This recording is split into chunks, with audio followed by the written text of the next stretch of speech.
मैं डॉक्टर शिखा अग्रवाल, सहआचार्य राजनीति विज्ञान, बीए पार्ट सेकंड की क्लास में आज हम लोग पढ़ेंगे राष्ट्रपति के संकटकालीन अधिकार। और हम लोगों ने अपनी पिछली क्लास में राष्ट्रपति के निर्वाचन के बारे में पढ़ा, राष्ट्रपति के सामान्यकालीन अधिकारों के बारे में पढ़ा और उन सामान्यकालीन अधिकारों में हम लोगों ने पढ़ा था कि राष्ट्रपति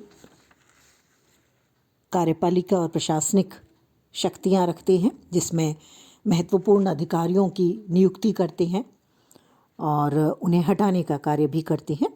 और ख़ास बात यह है कि जैसे प्रधानमंत्री और उनकी सलाह से अन्य मंत्रियों की नियुक्ति है, राज्यों के राज्यपाल, यानी इस तरह के पद, और उसके साथ साथ संघीय लोक सेवा के अध्यक्ष हैं, महालेखा परीक्षक हैं, उच्च न्यायालयों के न्यायाधीश हैं, तो इनका भी वे इनकी भी नियुक्ति करते हैं। इसके साथ साथ संघ इकाइयों पर नियंत्रण लगाते हैं, अंतर्राष्ट्रीय क्षेत्र में कार्य करते हैं, विधायी क्षेत्र में संसद का अधिवेशन बुलाना है, सत्रावसान करना है, संयुक्त बैठक में अभिभाषण देना है, संदेश भेजना है, राज्यसभा में 12 सदस्यों को मनोनीत यानी विधायी कार्यों से के संबंध में बहुत महत्वपूर्ण शक्तियां राष्ट्रपति के पास हैं। हालांकि राष्ट्रपति वैधानिक प्रधान हैं, ध्वज मात्र हैं, लेकिन उसके बावजूद भी उनके पास बहुत शक्तियां हैं। आज की क्लास में हम लोग देखेंगे राष्ट्रपति की संकटकालीन शक्तियां या अधिकार, या इन्हें आपातकालीन शक्तियां भी उनकी कहते हैं। ये जो प्रावधान है, ये प्रावधान काफ़ी हद तक हम अगर देखें तो विवाद के विषय भी रहे हैं, इनमें बहुत से संशोधन भी हुए हैं। और 1975 में आपातकाल जब लागू किया गया था तो उसके बाद इस पर सबसे ज़्यादा प्रश्न चिन्ह लगाए गए और उसके बाद में इसमें संशोधन भी सामने आए। 1975 में 42वें संशोधन के आधार पर इन प्रावधानों को अधिक कठोर बनाया गया। यानी 1976 में जो 42वां संशोधन आया था उससे इसके प्रावधानों को कठोर बनाया गया, क्योंकि 1975 में जब आपातकाल की घोषणा की गई थी तो वो घोषणा कुछ हद तक आंतरिक अशांति के आधार पर की गई थी, तो इस क्लॉज को थोड़ा सा कठोर किया गया था। 44वें संवैधानिक संशोधन 1979 के द्वारा ऐसी व्यवस्थाएं की गई जिससे इनका दुरुपयोग संभव नहीं था। मुख्य रूप से संविधान में राष्ट्रपति को 3 प्रकार के आपातकालीन या संकटकालीन अधिकार दिए हुए हैं। अनुच्छेद 352 के अनुसार युद्ध, बाहरी आक्रमण या सशस्त्र विद्रोह की स्थिति से संबंधित संकटकालीन अधिकार। दूसरा है अनुच्छेद 356 के अनुसार राज्यों में संवैधानिक तंत्र के विफल होने से उत्पन्न आपातकाल की स्थिति और उसमें राष्ट्रपति के अधिकार। और तीसरा है अनुच्छेद 360 के अनुसार वित्तीय संकट आने पर राष्ट्रपति के क्या अधिकार हैं। सबसे पहले हम इसमें देखेंगे युद्ध, बाहरी आक्रमण या सशस्त्र विद्रोह की स्थिति से संबंधित संकटकालीन व्यवस्था, जो अनुच्छेद 352 में दी गई है। अगर हम मूल संविधान का पाठ पढ़ें तो उस मूल संविधान में युद्ध, बाहरी आक्रमण या आंतरिक अशांति, ये शब्द काम में लिया गया था। आंतरिक अशांति शब्द जो था, इसका दुरुपयोग करते हुए ऐसा माना जाता है कि 1975 में आपातकाल की घोषणा की गई थी और ऐसा भी माना गया कि इसके आधार पर राज्य की शांति और व्यवस्था भंग होने का भय हमेशा बना रहता है। तो इस स्थिति में कुछ हद तक संकटकालीन अधिकारों को परिवर्तित करने की बात कही गई और 44वें संशोधन से इसमें कुछ संशोधन किए गए। संसद की स्वीकृति के बिना भी इस प्रकार के आपातकाल को 2 महीने तक लागू रखने की व्यवस्था है और से संसद से स्वीकृत करने की स्थिति पर इसे जब चाहे तब तक रखा जा सकता था। तो ये जो व्यवस्था थी, इसको 44वें संविधान संशोधन के बाद परिवर्तित किया गया। जो परिवर्तन आए इसके माध्यम से उसको हम लोग देखते हैं। देखिए, सबसे पहला जो परिवर्तन आया, जैसे अभी हमने बात की कि 1975 में आंतरिक अशांति के नाम पर आपातकाल घोषित किया गया था, तो उसको परिवर्तित किया गया। तो पहली जो बात आई, सबसे पहली बात इसमें आई, वो है कि आपातकाल युद्ध, बाहरी आक्रमण या सशस्त्र विद्रोह की आशंका होने पर ही घोषित किया जा सकेगा। केवल इसे आंतरिक अशांति के नाम पर घोषित नहीं किया जा सकेगा। तो ये एक ऐसा परिवर्तन था जिससे इस क्लॉज का दुरुपयोग नहीं हो सकता था। दूसरा आता है कि राष्ट्रपति द्वारा जो अनुच्छेद 352 में ये घोषणा है, ये तभी की जाएगी जब मंत्रिमंडल लिखित रूप में राष्ट्रपति को ऐसी सलाह दें। इससे पहले ऐसा नहीं था, लिखित रूप में सलाह देने की का प्रावधान इसमें नहीं था, और अब इसमें इस प्रावधान को 44वें संशोधन से जोड़ा गया।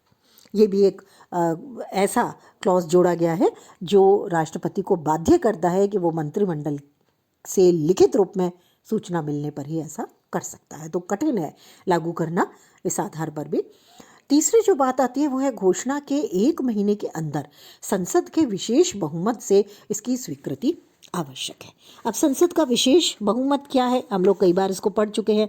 यह है संसद के जो दोनों सदन हैं उनमें अलग अलग कुल बहुमत और उपस्थित और मतदान में भाग लेने वाले सदस्यों के 2/3 बहुमत की आवश्यकता से विशेष बहुमत बनता है। इसको हम लोग बहुत बार इसको हमने पढ़ा है। तो इसे आवश्यक, इसके लिए 1 माह के अंदर ही आवश्यक है इसकी स्वीकृति होना विशेष बहुमत से, जो थोड़ा मुश्किल है अगर गलत तरीके से इसे लागू किया जाए। और इसे लागू करने के लिए 6 माह के बाद में फिर से स्वीकृति की आवश्यकता पड़ेगी। तो इस तरह से इस संकटकालीन अधिकार को कठोर बनाया गया कि आसानी से इसे लागू नहीं किया जा सके। चौथी बात जो इसमें है वो है लोकसभा में उपस्थित और मतदान में भाग लेने वाले सदस्यों के साधारण बहुमत से इस आपातकाल की घोषणा की जा सकती है। तो देखिए, लगाएंगे राष्ट्रपति, लेकिन घोषणा को स्वीकृति संसद के दोनों सदनों के विशेष बहुमत से मिलेगी और लागू करने के लिए 6 माह बाद फिर से स्वीकृति की आवश्यकता है। लेकिन जब इसको खत्म करना है तो उसमें लोकसभा में उपस्थित और मतदान करने वाले जो सदस्य हैं खाली उनके साधारण बहुमत से इसे समाप्त कर सकते हैं। अगली बात जो इसमें आती है वो आती है आपातकाल पर विचार करने के लिए लोकसभा की बैठक बुलाई जा सकती है। ये लोकसभा की जो बैठक है ये लोकसभा के ही 1/10 सदस्यों की मांग पर अनिवार्य रूप से बुलाई जाएगी। अगली बात आती है राष्ट्रपति की के द्वारा जब ये इस प्रकार का आपातकाल घोषित किया जाता है तो उसे न्यायालय में चुनौती दी जा सकती है, यानी न्याय योग्य इसको बना दिया गया। इससे पूर्व ऐसा नहीं था। मूल संविधान में जो व्यवस्था थी उसमें संकटकाल के समय नागरिकों के जो मौलिक अधिकार की रक्षा के लिए वो न्यायालय में नहीं जा सकते थे। लेकिन जब 44वां संवैधानिक संशोधन लागू हुआ तो उसके आधार पर आपातकाल में भी व्यक्ति के जीवन और शारीरिक स्वाधीनता को समाप्त या सीमित नहीं किया जा सकेगा। ये बहुत महत्वपूर्ण बात इसमें डाली गई। अगली बात आती है अनुच्छेद 352 के तहत जो ये संकट काल है ये पूरे भारत में एक साथ या कुछ हिस्सों में इसको लागू किया जा सकता है। हमने जैसे अभी बात की कि मूल संविधान में अधिकारों की रक्षा के लिए न्यायालय में नहीं जा सकते थे, लेकिन अब ये प्रावधान किया गया है। इस तरह से नागरिक अधिकारों को और सुरक्षित किया गया, संरक्षित किया गया और राष्ट्रपति के अधिकार को एक तरह से सीमित किया गया। इस संकट काल के समय राष्ट्रपति संसद को राज्य सूची के विषय पर कानून बनाने के लिए अधिकार दे सकते हैं। केंद्र और राज्यों के बीच आय में परिवर्तन कर सकते हैं। अभी तक अनुच्छेद 352 के तहत 3 बार आपातकाल की घोषणा की गई है। पहला है 1962 में जब भारत पर चीन का हमला हुआ था। दूसरा है 1971 में जब भारत पर पाकिस्तान ने हमला किया था। और तीसरा है 1975 में जब आंतरिक अशांति के आधार पर आपातकाल की घोषणा की गई थी।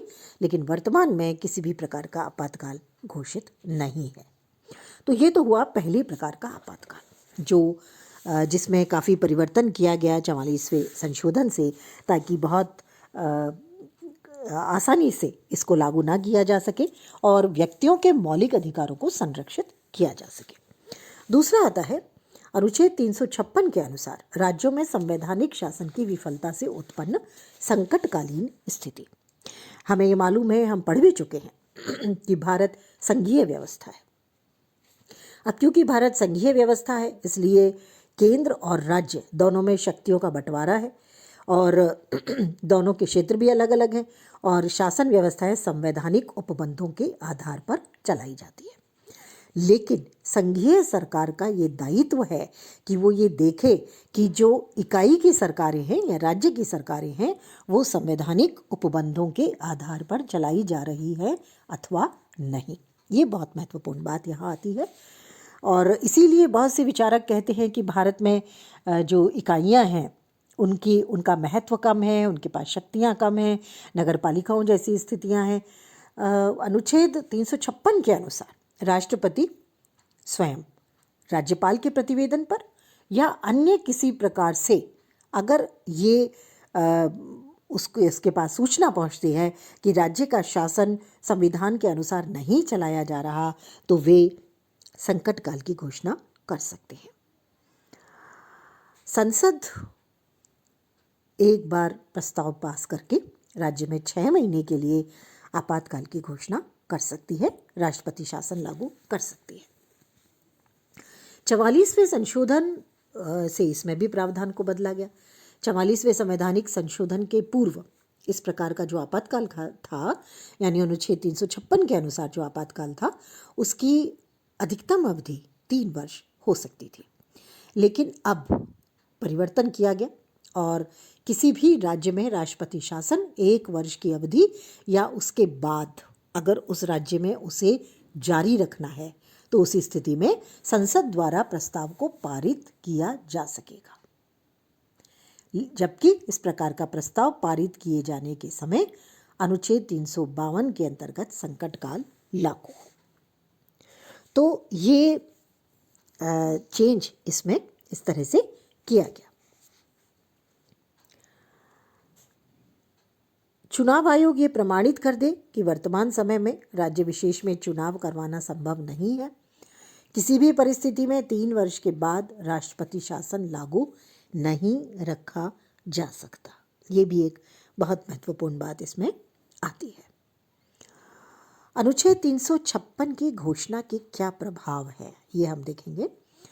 क्योंकि राष्ट्रपति के हाथ में शासन आ गया, जो इकाई की सरकार थी उसको ये मान लिया गया कि संवैधानिक उपबंध के अनुसार नहीं चल रही है, तो सबसे पहला जो प्रभाव आता है वो है राज्य के कानून निर्माण की जो शक्ति है उसका प्रयोग केंद्रीय संसद कर सकती है। केंद्रीय संसद स्वयं भी कानून बना सकती है अथवा वो बनवा भी सकती है। दूसरा जो प्रभाव आता है वो है राष्ट्रपति संविधान के अनुच्छेद 19 से जो स्वतंत्रताएं प्राप्त हैं व्यक्ति को उन पर रोक लगा सकती है और जो संवैधानिक उपचारों का अधिकार है उसको भी स्थगित रखा जा सकता है। अगला आता है राष्ट्रपति राज्यपाल सहित राज्य के किसी भी अधिकारी की शक्ति को अपने हाथ में ले सकती है। अगली बात आती है घोषणा के उद्देश्यों की पूर्ति करने के लिए उच्च न्यायालय की शक्ति को छोड़कर बाकी सभी शक्तियां केंद्र सरकार अपने हाथ में ले सकती है, राष्ट्रपति अपने हाथ में ले सकती है और वो केंद्र को सौंप भी सकती है। जब लोकसभा की बैठक नहीं हो रही हो तब राष्ट्रपति राज्य की संचित निधि में से व्यय का आदेश दे सकती है। उसके द्वारा अध्यादेश जारी किया जा सकता है। संवैधानिक उपचारों के अधिकार को स्थगित किया जा सकता है। अभी तक सबसे ज़्यादा बार इसी क्लॉज के तहत यानी अनुच्छेद 356 के अनुसार ही संकट काल की घोषणा की गई है। ऐसा माना जाता है कि सामान्य तौर पर एक देश की भारत देश में क्योंकि विशाल देश है और बहुत सारे राज्य हैं, इसलिए समय समय पर अलग अलग राज्यों में इसको लागू करना पड़ा। जैसे पंजाब, असम, जम्मू कश्मीर में लंबे समय तक आपातकाल लागू रहा था। तीसरा आता है संकटकालीन अधिकार अनुच्छेद 360 के अनुसार। ये है वित्तीय संकट। राष्ट्रपति को जब ये एक तरह से विश्वास हो जाए कि ऐसी परिस्थिति उत्पन्न हो गई है जिससे भारत के सामने वित्तीय संकट उत्पन्न हो गया है या वित्तीय साख को खतरा है, तो ऐसी स्थिति में वित्तीय संकट की घोषणा की जा सकती है। ऐसी घोषणा के लिए जो अवधि है वो वही है जो हमने पहले आपातकाल की घोषणा के समय देखी थी। इस वित्तीय संकट काल की घोषणा का प्रभाव क्या है, क्या पड़ेगा, क्योंकि आज तक हमारे देश में इसको लागू नहीं किया गया। ये एक अच्छी बात है। जैसा हमने देखा, अनुच्छेद 356 का प्रयोग बार बार किया गया और ये माना जाता है कि सबसे ज़्यादा इसका प्रयोग किया गया, 100 से ज़्यादा बार माना जाता है इसका प्रयोग हुआ है। वहीं पर हमने देखा कि अनुच्छेद 352 का 3 बार प्रयोग हुआ है। तो उस वित्तीय संकट काल का की जो विवेक की शक्ति है या आपातकाल की शक्ति है राष्ट्रपति की, उसका प्रयोग अभी तक नहीं किया गया है। इसका प्रभाव क्या होगा अगर कभी भविष्य में लागू करना पड़े इसको, या होता है ये लागू, तो संविधान में क्या व्यवस्थाएं हैं इसको हम देखेंगे। सबसे पहला जो प्रभाव है इसका वो है राष्ट्रपति आर्थिक दृष्टिकोण से किसी भी राज्य सरकार को कोई भी आदेश दे सकता है, यानी अर्थ से संबंधित आदेश राज्य को दिया जा सकता है। खर्चों में कटौती करने के लिए दिया जा सकता है, अन्य इस प्रकार का दिया जा सकता है, व्यय पर रोक लगाने के लिए दिया जा सकता है।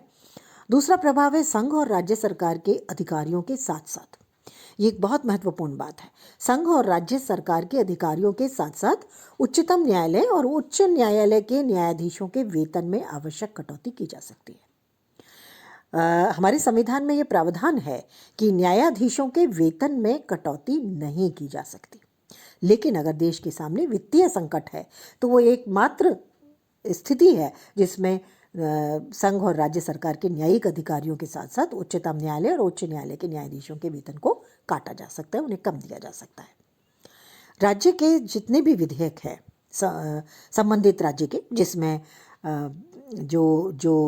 जहाँ पूरे देश में संघ में यानी, तो वो विधेयक जो हैं वो राष्ट्रपति के समक्ष स्वीकृति के लिए जारी करने की आज्ञा भी राष्ट्रपति दे सकते हैं। संघ की कार्यकारिणी राज्य की कार्यकारिणी को, यानी संघ की संसद लोकसभा राज्य की विधानसभा को आवश्यक शासन संबंधी आदेश दे सकती है। इसके अतिरिक्त राष्ट्रपति केंद्र और राज्यों के बीच जो धन बंटवारा होता है, विभिन्न जो कर आते हैं उनका बंटवारा किया जाता है केंद्र और राज्यों के बीच में, उसमें आवश्यक परिवर्तन कर सकती है, क्योंकि वित्त संबंधी समस्या पूरे देश के सामने है। हम लोग बात कर चुके हैं कि अभी तक देश के सामने वित्तीय संकट कभी भी उत्पन्न नहीं हुआ है। तो आज हम लोगों ने राष्ट्रपति के संकटकालीन आपातकालीन अधिकारों के बारे में जानकारी ली। हम अपनी अगली क्लास में इन संकटकालीन शक्तियों का मूल्यांकन करेंगे, क्योंकि ये संकटकालीन शक्तियाँ जो हैं ये काफ़ी आलोचना का विषय भी रही हैं। बहुत से विचारक कहते हैं, बहुत से राजनीतिज्ञ कहते हैं, भारत में भी बहुत से विचारक कहते हैं कि ये शक्तियाँ राष्ट्रपति को निरंकुश बना सकती हैं। तो वहीं पर दूसरा पक्ष कहता है कि राष्ट्रपति एक वैधानिक प्रधान है जो प्रधानमंत्री और उसके मंत्रिमंडल के लिखित सलाह पर ही या उसकी सलाह पर ही कोई काम करता है, क्योंकि प्रधानमंत्री उसका मंत्रिमंडल जो है वही वास्तविक प्रधान है। तो इसके बारे में हम अपनी अगली क्लास में पढ़ेंगे। धन्यवाद।